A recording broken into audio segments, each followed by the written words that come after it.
CL కదా return file చేసేది, నాకేంట్లే అనుకున్నారనుకోండి, పప్పులో కాలేసినట్టే. వాళ్ళు మిమ్మల్ని అడిగినా అడగకపోయినా ఈ డీటెయిల్స్ గుర్తు పెట్టుకొని మీ ఇన్కమ్ ట్యాక్స్ రిటర్న్ లో ఫైల్ చేయించుకోండి. ముందుండేవి మంచి రోజులు కాదు దేవరా.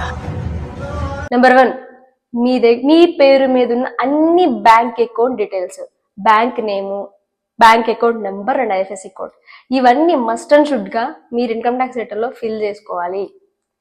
ఎన్ని బ్యాంక్స్ ఉంటే అన్ని బ్యాంక్స్, జీరో బ్యాలెన్స్ ఉంది అయినా కూడా ఫిల్ చేయాలి, జీరో ట్రాన్సాక్షన్స్ ఉన్నాయి అయినా కూడా ఫిల్ చేయాలి. Saving account, current account, fixed deposit అక్కర్లేదు, లోన్ అకౌంట్ అక్కర్లేదు, కానీ ఓవర్ డ్రాఫ్ట్ అకౌంట్ కూడా ఫిల్ చేయాలి. డొమెస్టిక్ అకౌంట్స్ అవనివ్వండి, ఫారెన్ బ్యాంక్ అవ్వండి, ఏదైనా సరే మీకు ఎన్ని బ్యాంక్స్ ఉన్నాయి అన్ని బ్యాంక్స్ డీటెయిల్స్ మాత్రమే, ట్రాన్సాక్షన్స్ అన్ని అక్కర్లేదు, డీటెయిల్స్ మాత్రము. ఏ details? Bank account number, bank account name, IFSC code, వీటిని మస్ట్ అండ్ షుడ్ గా ఇన్కమ్ ట్యాక్స్ రిటర్న్ లో ఫిల్ చేయాలి. లేదు అనుకోండి, రేపొద్దున మీకు బ్యాంక్ అకౌంట్ లో ఏదైనా హ్యూజ్ ట్రాన్సాక్షన్ ఉందనుకోండి, అది ఇన్కమ్ కాకపోయినా కూడా హిడెన్ ఇన్కమ్ కింద కన్సిడర్ చేసి దాని మీద ట్యాక్స్ వేసి డబుల్ పెనాల్టీ వేసి 200% పెనాల్టీ వేసి మీ అమౌంట్ అంతా లాక్కెళ్తారు.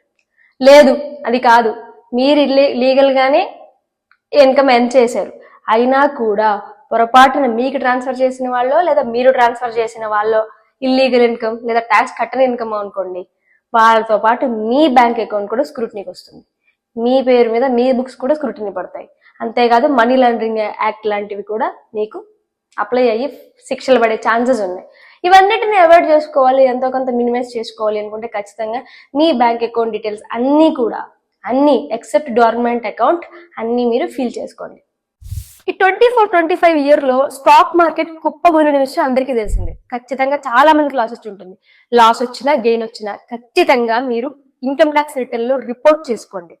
మీకు ఇప్పుడు లాస్ వస్తే కనుక నెక్స్ట్ ఇయర్స్ మీకు ప్రాఫిట్ వస్తే ఆ ప్రాఫిట్ నుంచి లాస్ తగ్గించుకొని రిమైనింగ్ అమౌంట్ మీద ట్యాక్స్ కట్టుకోవచ్చు. అంటే నెక్స్ట్ ఇయర్స్, ఫ్యూచర్ ఇయర్స్ మీకు ట్యాక్స్ సేవ్ అవుతుంది.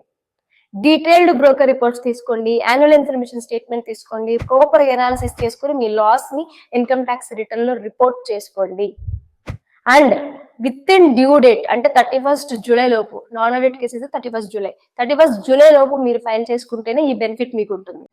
మీకు అగ్రికల్చర్ ల్యాండ్ ఉండుంటే కనుక ఖచ్చితంగా అగ్రికల్చర్ ఇన్కమ్ ఎంతో కొంత ఇన్కమ్ ట్యాక్స్ రిటర్న్ లో చూపించుకోండి. ఎందుకంటే ఫ్యూచర్ ఇయర్స్ లో ల్యాండ్ అమ్మితే దాని మీద ప్రాఫిట్ మీద ట్యాక్స్ ఫుల్లీ ఎగ్జంప్షన్ ఎప్పుడు? రూరల్ అగ్రికల్చరల్ ల్యాండ్ అయినప్పుడు.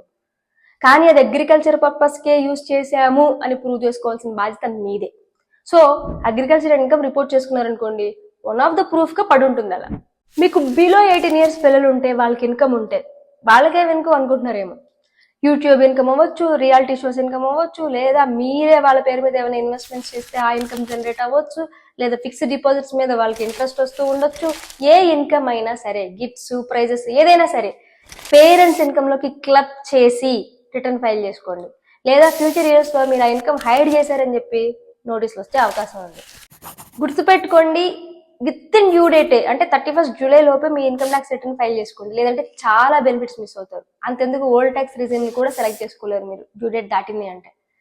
మరిన్ని డీటెయిల్స్ కోసం లైక్, షేర్ అండ్ సబ్స్క్రైబ్.